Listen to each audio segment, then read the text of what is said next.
Vader, dit is my hartsbegeerte vir elke persoon in hierdie plek.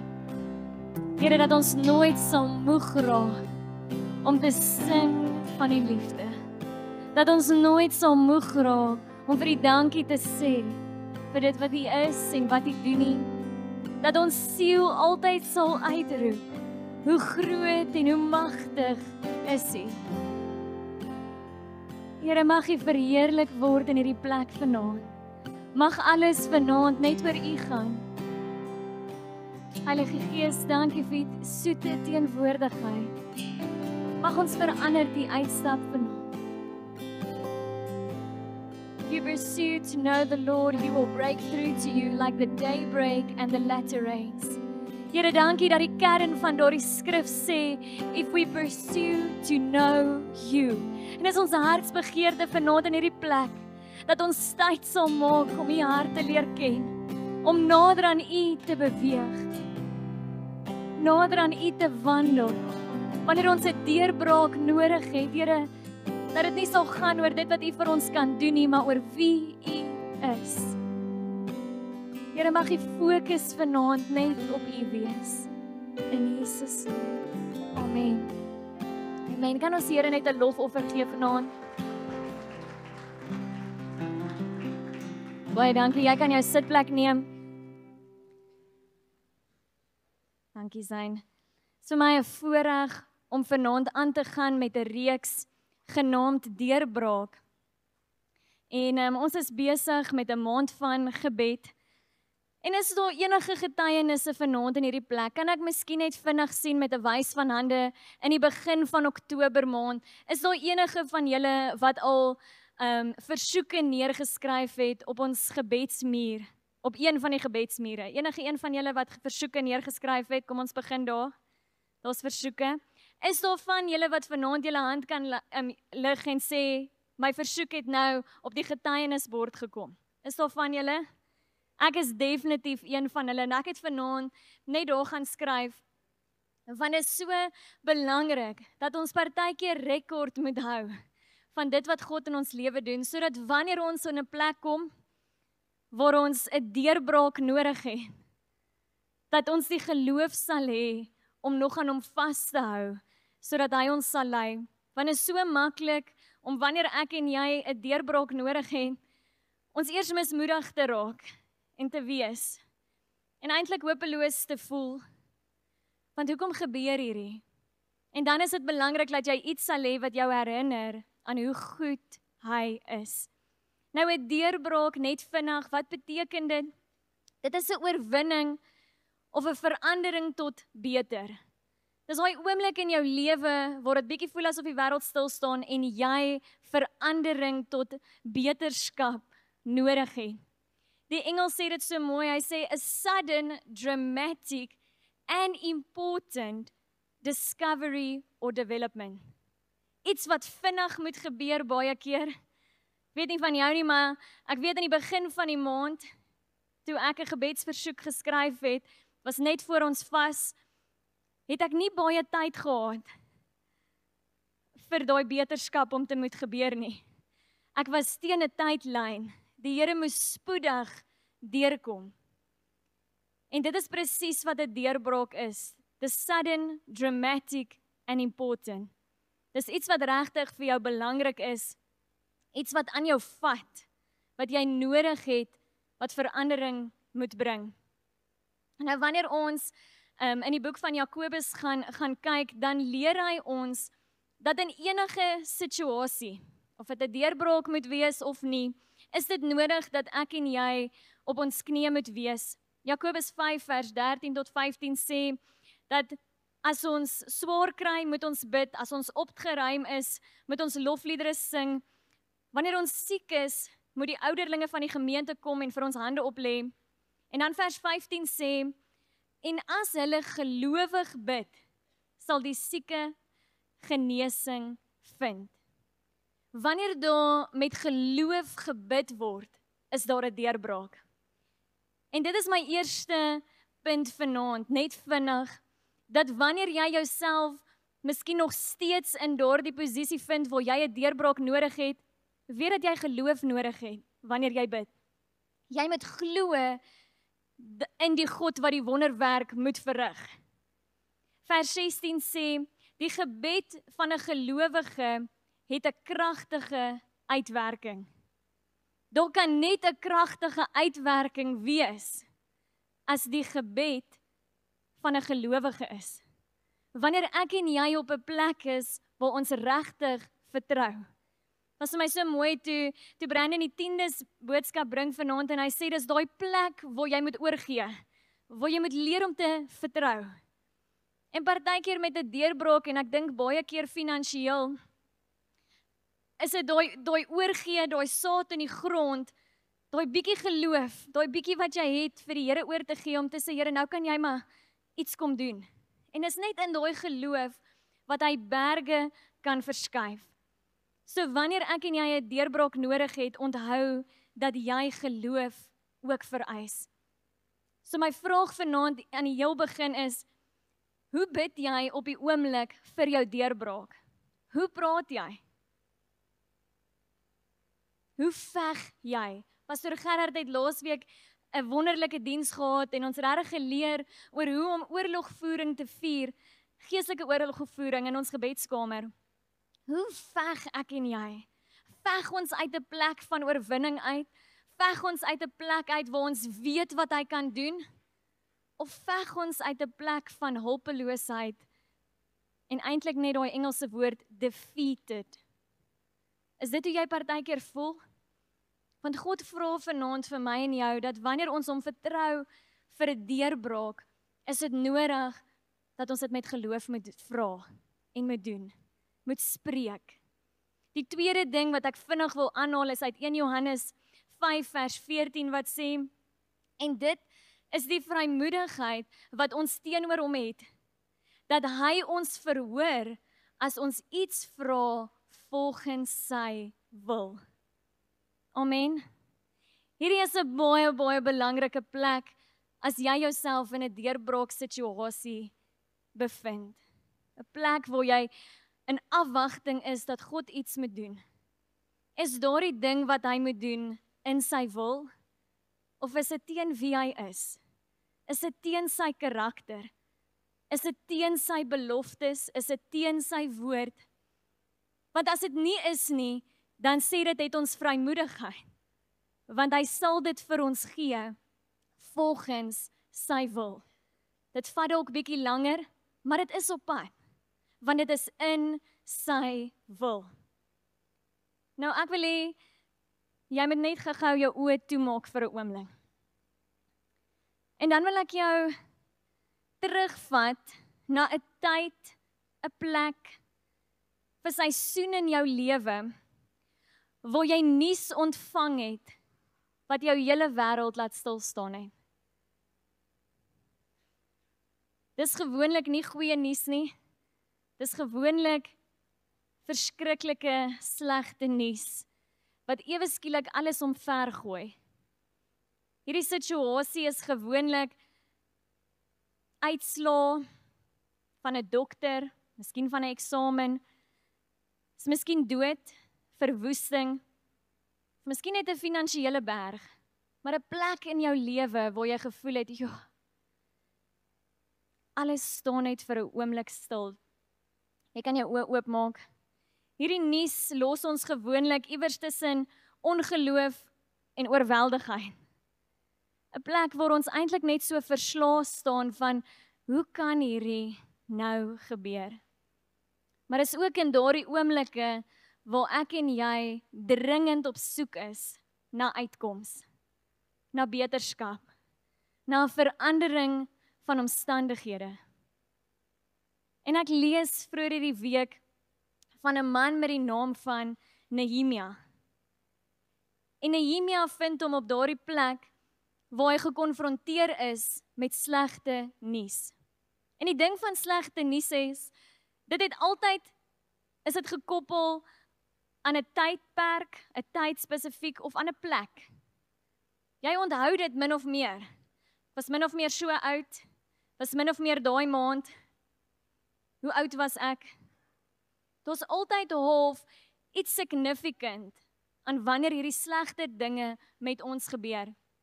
En Nehemia in die eerste boek lees ons dat presies dieselfde gebeur met hom. Hy ontvang slegte nuus, maar daar's 'n tyd en 'n plek.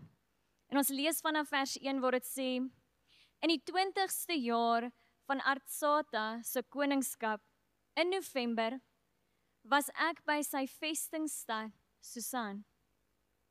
Ganani, een van my broers, het my saam met ander persone uit Juda kom besoek en ek het hulle gevra oor die Jode wat in ballingskap oorleef het en oor die omstandighede in Jerusalem. Vers 3 sê, hulle antwoord was, dit gaan nie goed met die mense wat uit ballingskap uit teruggekeer het en daar oorgebly het nie. In die provinsie Juda is daar groot ellende en bespotting. Jerusalem se mure lê om en die stadspoorte is deur vuur vernietig. Kan jy jouself met hom vereenseldig vanaand? Met 'n plek in jou lewe waar jy nuus ontvang het van sekere mure wat omgeval het. Miskien is dit jou familie, miskien was dit 'n vriendskap, miskien was dit 'n verhouding. Ewe skielik staan die mure nie meer nie. En asof dit nie erg genoeg is nie, is dit deur vuur vernietig. Die stad self het ook niks oor nie. Dit gaan nie goed met hierdie mense nie. Toe ek hierdie stuk lees, toe besef ek so baie keer in my lewe, was ek op hierdie plek. Waar ek gehoor het, iets het gebeur, iemand het jou gebel, het was regtig net 'n oomblik in tyd, wat dit net voel, alles staan net stil. Die stadsmure het geval, my hele stad is vernietig, daar's niks oor nie. Ek weet nie eers waar om te begin herbou, of wat moet die volgende stap wees nie. Maar ek kan getuig in my eie lewe, dat net soos wat God ingegryp het in Nehemia se situasie, het hy ingegryp in myne. En ek hoop as jy vanaand hier sit, en jy weer terugdink aan daardie ding wat jou hele wêreld laat stil staan het, kan jy ook terugkyk met 'n getuienis. Jy het eintlik al vergeet hoe jy daardeur gedra is. Jy het eintlik al vergeet wat daarna gebeur het. Maar nou voel dit soos 'n leeftyd terug. Nehemia in vers 4 sê dit, toe ek dit hoor, het ek gaan sit en huil. Nou kan ek net sien met 'n wys van hande, wie was daai persoon? Dat toe wat ook al met jou gebeur het, het jy gaan sit en huil. Ek lag vir Mimi die eerste keer wat ek haar ontmoet het, toe sê sy vir my, ek is 'n huiler. Ek huil die hele tyd en daai aand terwyl sy met my praat, toe huil sy ook. En ek sê, Mimi, dis okay, gee my 2 ontmoetings verder en ek huil saam met jou. En so het ons 'n lewe herbou, want ek onthou daai oomblik. Maar ek onthou ook oomblikke in my lewe wat my eerste response was om net te gaan sit en ook maar net verskriklik te huil. Daai ugly cry. Daai verskriklike uit jou hart uit, jy het nie woorde nie, jy het glad nie antwoorde van wat nou moet gebeur nie. Jy het net die trane. Maar dis nie waar hierdie skrifgedeelte stop nie. Nehemia skryf net daarna nog 'n gedeelte van vers 4, dan sê hy, vir dae aan een het ek getreur, gevas en tot God van die hemel gebid. In hierdie moeilikheid, in hierdie plek waar hy 'n deurbraak nodig het, in hierdie plek waar hy slegte nuus ontvang het, weet hy wie is sy bron. Hy weet wie is sy helper en hy weet wie se naam moet hy aanroep. Hy weet wie gaan die uitkoms bring. En daarom begin hy deur te vas en te bid. 'n Tydperk waar hy net verseker dat hy weer op God gefokus is. Dat hy alles rondskuif en hy net weer God die middelpunt maak van hierdie situasie. Dan is dit vir my so mooi en ek wil hierdie gebed met jou deel vanaand. Vers 5 begin hy bid en hy sê, Here, God van die hemel, U is groot en 'n vreesaanjaende God. U hou by U verbondsbeloftes. U is getrou in U liefde teenoor die wat u gebooie liefhet en gehoorsaam. Dis vir my beautiful dat sy eerste gedeelte van die gebed, ongeag die nuus wat hy gehoor het, ongeag hoe hartseer hy is, die eerste ding wat hy bid, is Here, U is groot. U is vreesaanjaend. U is getrou, want U hou U beloftes. Sy fokus heel eerste is op wie God is. Nie op wat hy nodig het nie, maar op wie God is. En ek wil jou aanmoedig vanaand, as jy bid vir 'n deurbraak, is dit waar jy begin. Daai skrifgedeelte wat ek geshare het, terwyl ek gebid het, vanaand van, if you pursue to know the Lord. Dit begin daar, as jy sy hart ken, jou fokus moet eers op hom wees, en dan sal hy vir jou deurkom. Vers 6 sê, hoor my gebed, kyk, en u sal sien, dat ek dag en nag vir die mense van Israel, u dienaars, intree in gebed. Ek bely dat ons teen u gesondig het. Selfs ook ek en my familie het sonde gedoen. Ons het verkeerd opgetree deur nie die opdragte, voorskrifte en bepalings wat u vir u knegt Moses beveel het, te gehoorsaam nie. Dan kom hy terug na realiteit toe. En hy besef dat hy kan 'n aandeel hê in hierdie slegte nuus. Die feit dat hulle in ballingskap is, die feit dat hulle nie daar was om te kyk na hulle stad nie, is omdat hulle ongehoorsaam was. En omdat hulle nie gehou het by die wette en die reëls wat vir hulle gegee is nie. Daarom is hulle weggevat. En daarom is hulle onder die beskerming en onder die covering van God uit. En hy besef ons moet terugbeweeg soontoe. Ons moet weer onder die beskerming van God inbeweeg. Maar dan moet ek begin by my hart. Wanneer Dawid fout gemaak het en hy het ook, alhoewel hy 'n man na God se hart was, wanneer daar 'n oomblik is waar Dawid val, dan is die eerste gebed wat hy ook daarna skryf is, Here, ondersoek my hart. Hy kom terug en hy sê, Here, ek het verkeerd gedoen. En hy kom terug onder die covering en as gevolg van dit noem God hom 'n man na my hart. Want hy het geweet waarheen moet hy terughardloop.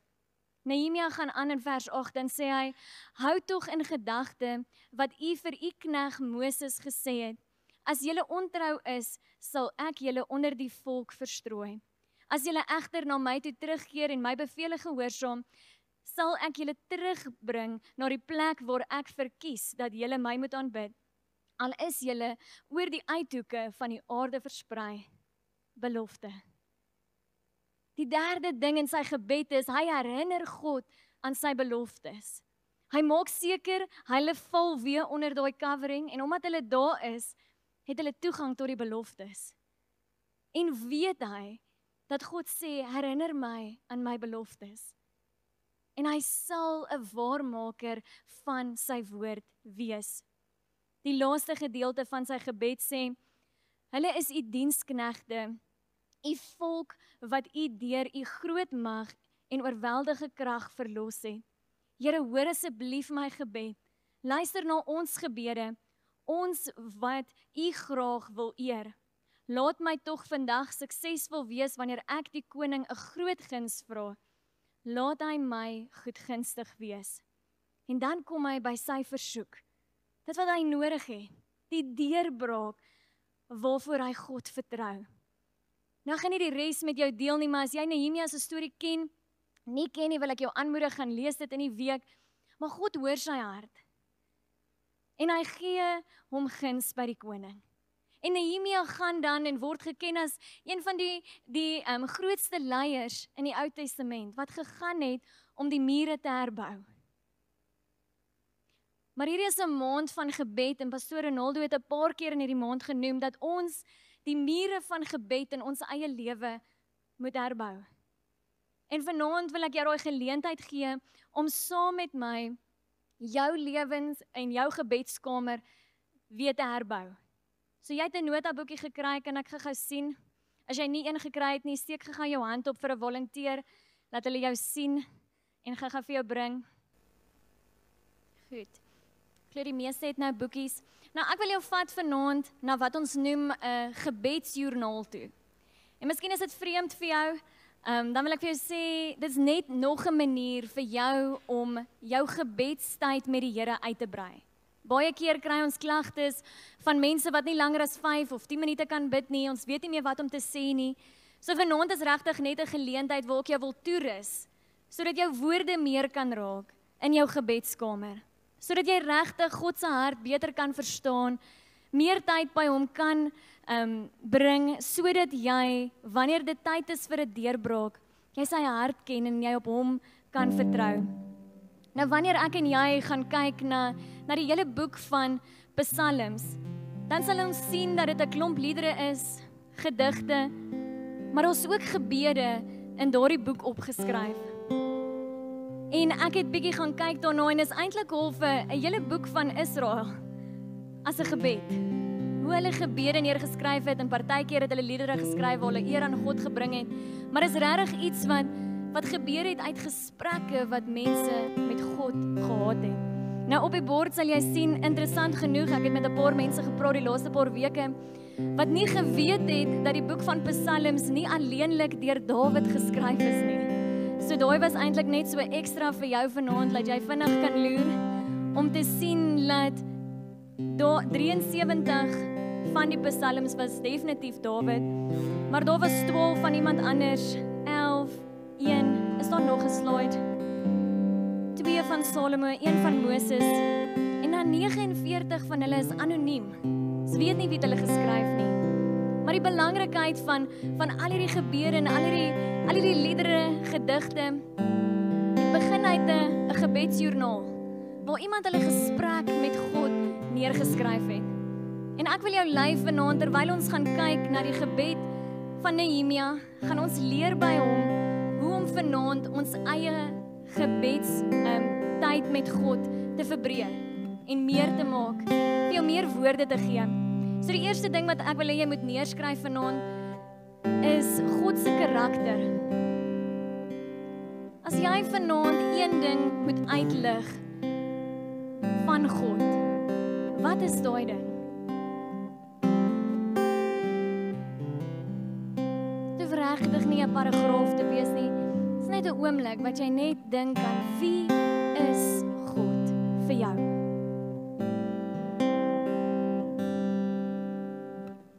Terwyl jy dit neerskryf, wil ek hê, vat net 'n oomblik en dan sê jy net, Here, dankie dat jy hierdie is vir my. Here, ek eer U vanaand dat jy daai eienskap het. Here, ek eer jou dat ek jou kan ken in hierdie ding, dat ek jou kan beleef en ervaar.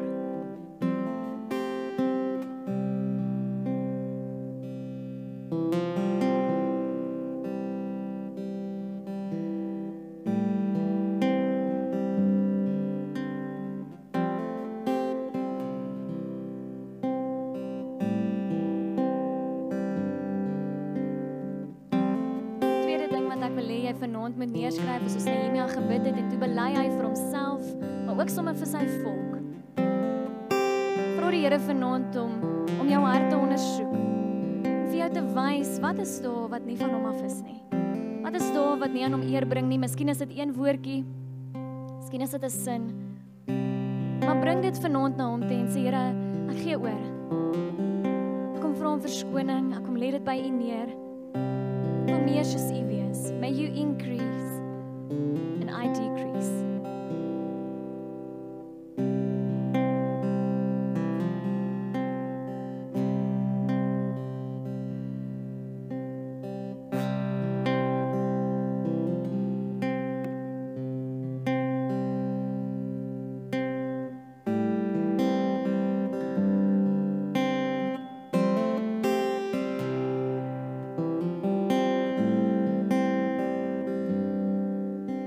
Dan het Nehemia God herinner aan sy beloftes. Ek wil hê jy moet vir my een skrif neerskryf, vir een ding wat jy weet 'n belofte is vir jou. Al ken jy nie die skrifverwysing nie, jy weet nie waar dit staan nie, maar jy het al gehoor, God is lief vir jou. Jy is sy kind. Die planne wat hy hy het is planne van voorspoed en nie teëspoed nie. Hy wil jou kop maak en hierdie ster dien.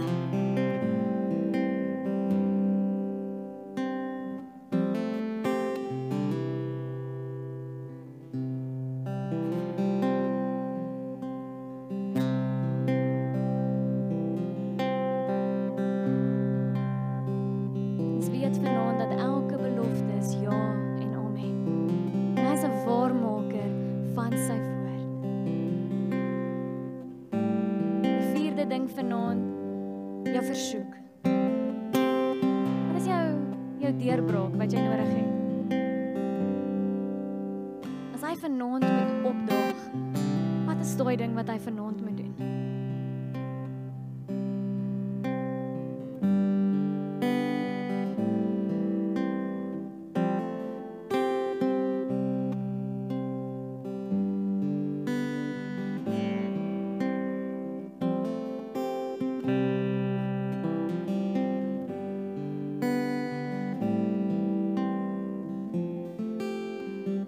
Hemelse Vader, dankie dat jy elke versoek vanaand hoor.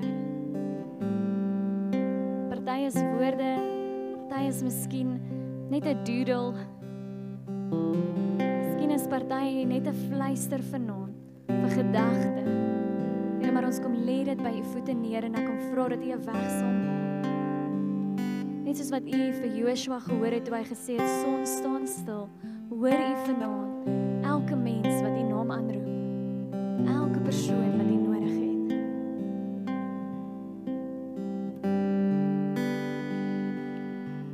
Ons laaste nota, dankbaarheid. So belangrik dat ons altyd sal afsluit met dit wat God kom doen. Dit kan 'n getuienis wees van 'n vorige keer waar jy gehoor het, sodat wanneer jy in die toekoms weer terugkyk, dit iets sal wees wat jou kan stig.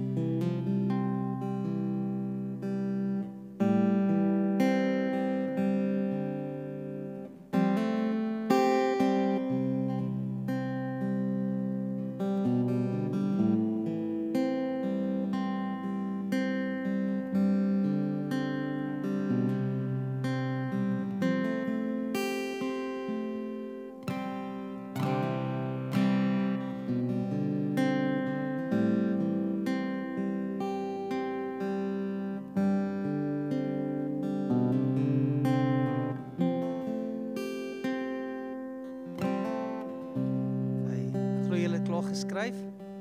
Okay, nou, Charlie, jy moet nou 'n bietjie meer uplifting musiek speel vir wat ek nou gaan sê. Kom staan nie by my. Kom staan nie by my. So julle, ek wil net vir julle sê dat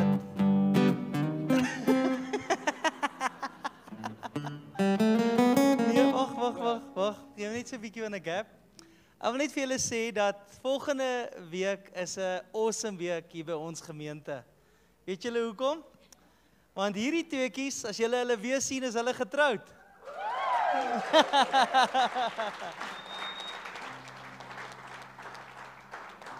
En ons het al so baie vir hulle gebid, maar ek wil vanaand vir julle vra, wat hierso sit.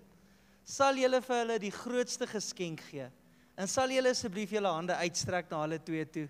En net saam met my bid vir hierdie twee, vir 'n wonderlike, suksesvolle dag, volgende week die 1 November, maar ook daarna, want ek luister nou wat sê Siobhan, en dit wat pastoor Siobhan vanaand gepreek het, dit sy gelewe, en hier is al geantwoorde gebed, en hier is Charlie se geantwoorde gebed, vir 'n lewensmaat, en weet jy, ek is so dankbaar en excited vir wat die Here gedoen het, en dis hoekom ek opgekom het vanaand, ek wou nie opgekom het nie, maar ek is so lief vir hulle, en ek weet die krag van gebed.